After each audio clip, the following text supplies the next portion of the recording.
Friends, welcome to my channel water journey. இன்றைக்கி நம்ம தமிழ்நாட்டில் திருப்பத்தூர் டிஸ்ட்ரிக்டில் இருக்கிற மலைகளின் இளவரசின்னு சொல்கிற ஏலகிரி ஹில்ஸை தான் பார்க்க போகிறோம். இது மொத்தமாக ஒரு 14 வளைவு இருந்தது. பாரதியார் வளைவு, பாரி வளைவு அப்படின்னு சொல்லிட்டு நிறைய தமிழ் பெயர் சொல்லி வளைவு போட்டிருந்தாங்க. ரொம்ப சூப்பராகவே இருந்தது அந்த வளைவெல்லாம் கடந்து வரத்துக்கு. அதுக்கப்புறம் மேலே பார்க்குக்கு போயிட்டோம். பார்க்குக்கு வெளியே இந்த மாதிரி மீன் கடை எல்லாம் இருந்தது. சரி, குழந்தைங்களுக்கெல்லாம் ரொம்ப பசி எடுத்துச்சின்னு சொல்லிட்டாங்க. அதுக்காக ஃபிஷ்ஷெல்லாம் வாங்கிட்டு ஒரு பார்க்கில் சாப்பிட போயிட்டோம். எல்லாம் சாப்பிட்டுட்டு மறுபடியும் பார்க்குள்ளே போனோம். இங்கே க்ளவுடு பார்க்குன்னு சொல்லிட்டு ஒரு பார்க் இருந்தது.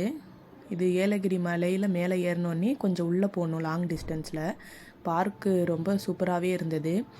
இந்த ஹார்ட்டின் ஷேப்பெல்லாம் அந்த மரத்திலே வர மாதிரி செஞ்சுருந்தாங்க. அதுவும் பார்க்க ரொம்ப அழகாக இருந்தது. அதுக்கப்புறம் இந்த பட்ஸ் எல்லாம் இருந்தது. அதை சரி பார்க்கலான்னு சொல்லிட்டு எல்லோரும் உள்ளே போயிட்டோம். இந்த பட்ஸ் எல்லாம் ரொம்ப பார்க்கவே அழகாக இருந்தது. நம்ம சாப்பாடு கொடுத்த உடனே எல்லாருமேலேயும் வந்து உக்காந்தது. குழந்தைங்கள்லாம் பயப்படவே இல்லை, கையில் பிடிச்சிட்டு இருந்தாங்க. அப்புறம் பார்க்கெல்லாம் சுற்றி பார்த்தா அணில் குட்டி, இந்த முயல் குட்டி அதெல்லாம் வச்சுருந்தாங்க. இது நெருப்புக்கோழின்னு சொல்கிறாங்க. பார்க்கவே பயமாக இருந்தது, நாங்கள் கிட்டவே போகல. அப்புறம் இதெல்லாம் பார்த்துட்டு அப்புறம் குட்டி குட்டி வாத்தெல்லாம் இருந்தது.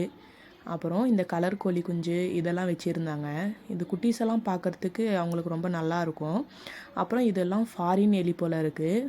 பார்க்கவே ரொம்ப அழகாக இருந்தது. ஆனால் நாங்கள் தொடவே இல்லை, பயமாக இருந்தது.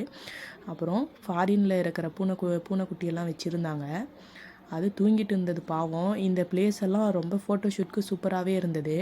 அப்புறம் ஊஞ்சலில் கொஞ்சம் நேரம் விளையாடிட்டு ஊஞ்சல் பக்கமே ஒரு டாக் இருந்தது. அதோட பேர் ஏர்லவா. கூப்பிட்டோன்னே ஓடி வந்துருச்சு.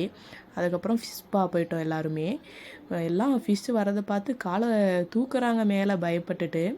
அப்புறம் அதில் கொஞ்சம் நேரம் விளையாடிட்டு இருந்தோம். அப்புறம் பசங்கள்லாம் மறுபடியும் இந்த குட்டி போட்டிங்கில் போய் விளையாடிட்டு இருந்தாங்க. அவங்களுக்கு ரொம்ப என்ஜாய் பண்ணினே இருந்தாங்க, ரொம்ப பிடிச்சிருந்த போல இருக்குது. அப்புறம் இந்த பெரிய வாட்டர் பாலில் விளையாடிருந்தோம். அதுவும் ரொம்ப சூப்பராக இருந்தது. நீங்களும் ஃப்ரெண்ட்ஸு குட்டீஸை கூட்டிகிட்டு போங்க, ரொம்ப சூப்பராகவே இருந்தது. Thank you friends.